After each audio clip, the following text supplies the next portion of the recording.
पाकिस्तान के इशारे पर बांग्लादेश की नैया डुबोने उतारू। বাংলাদেশের মুসলমানরা ভবিষ্যতে ত্রিপুরা, আসাম আর পশ্চিম বাংলাকে দখল করবে। বাংলাদেশ সরকারকে আরেকটা পরামর্শ দিব, আপনারা নতুন মানচিত্র তৈরি করুন বাংলাদেশে। ওই মানচিত্রে আসাম আর ত্রিপুরাকে বাংলাদেশের অংশ বলে দাবি করুন। बांग्लादेश में जिहादी और जमाती लोगों को भड़का रहे थे, हिंदुस्तान के खिलाफ उकसा रहे थे, ऐलान जंग कर रहे थे। लेकिन सच ये है कि बांग्लादेश की हालत बहुत खराब हो चुकी है। देश के अंदर ही अंदर जिहादियों के बीच जंग छिड़ चुकी है। अलग अलग गुट, धर्म और प्रचार के नाम पर खून खराबा कर रहे हैं। दूसरी ओर बांग्लादेश म्यांमार बॉर्डर पर बढ़ रही टेंशन भी यूनुस की नींद उड़ा रही है। सवाल ये है, क्या हिंदुस्तान से टेंशन मोल लेकर बांग्लादेश पर बड़ा संकट आ गया है? क्या बांग्लादेश में रजाकार और जिहादी सिस्टम को हाईजैक करने जा रहे हैं? क्या चुनाव से पहले ही बांग्लादेश में बड़ा खेल होने वाला है?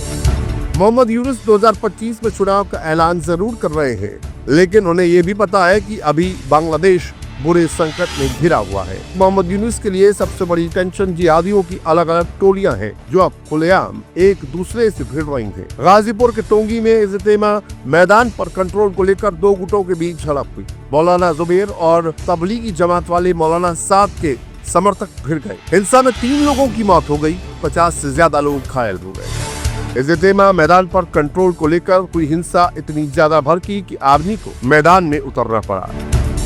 जमातियों की टोली बांग्लादेश के अंदर भी परेशानी बन रही है और बॉर्डर पर भी। जमातियों की हरकतों के चलते बांग्लादेश म्यांमार बॉर्डर पर टेंशन हाई है। म्यांमार में विद्रोही गुट अरकान आर्मी ने बांग्लादेश से सटे म्यांमार बॉर्डर पर पूरी तरह कंट्रोल कर लिया है। अरकान आर्मी ने बांग्लादेश की सीमा से जुड़े रखाइन प्रांत को लगभग कब्जे में ले लिया है। मोंगदाल जैसे इलाके इस विद्रोही गुट के कब्जे में आ चुके हैं। कहा तो ये भी जा रहा है कि टेक्नॉफ कुछ इलाकों में बांग्लादेशी सेना और विद्रोहियों के बीच फायरिंग तक हुई है। म्यांमार बांग्लादेश के बॉर्डर पर विद्रोही गुट का कब्जा बांग्लादेश के लिए सबसे बड़ी टेंशन है, क्योंकि ये विद्रोही गुट कभी भी बांग्लादेश के लिए सबसे बड़ा खतरा बन सकते हैं। मोहम्मद यूनुस के लिए अरकान आर्मी क्या टेंशन देगी, वो समझाएंगे। पहले अरकान आर्मी के बारे में जान लीजिए।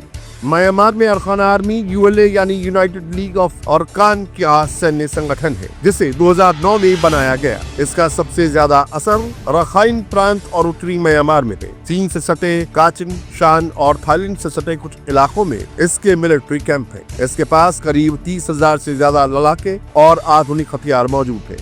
इस संगठन का मकसद अलग देश और खुद का शासन है।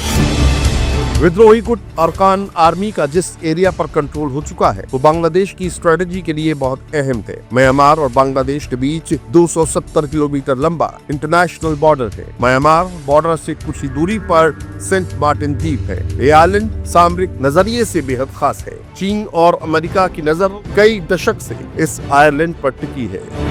सामरिक नजरिए से इतने अहम इलाके के आसपास विद्रोही गुटों का कब्जा ढाका पर बड़ा खतरा है। जिस इलाके पर इनका कब्जा है, उससे सटे इलाकों में ही रोहिंग्या मुसलमानों के रिफ्यूजी कैंप बने हुए हैं और इन कैंपों पर अरकान आर्मी की टेढ़ी नजर है। विद्रोही गुट का आरोप है कि रिफ्यूजी कैंप्स पे रोहिंग्या सॉलिडरिटी आर्मी, अरकान Rohingya solvation army, arcana Rohingya army जैसे 11 आतंकी गुटों के लोग छिपे हुए हैं। इन आतंकी गुटों को अल-कायदा और जमात इस्लामी सपोर्ट कर रहे हैं। इनका इस्तेमाल बांग्लादेश में हिंदुओं के मर्डर, रेप और लूट के लिए किया जा रहा है। अरकान की मूवमेंट पर बांग्लादेश की सरकार ने अभी तक कोई बयान नहीं दिया है, लेकिन ये सच है कि जमातियों ने हिंदुओं के साथ बांग्लादेश में जो किया, उसका खामियाजा उसे बॉर्डर पर भुगतना पड़ रहा है। अरकान आर्मी के मूवमेंट पर बांग्लादेश भले ही चुप है, लेकिन ये खबर पूरी दुनिया में फैल चुकी है।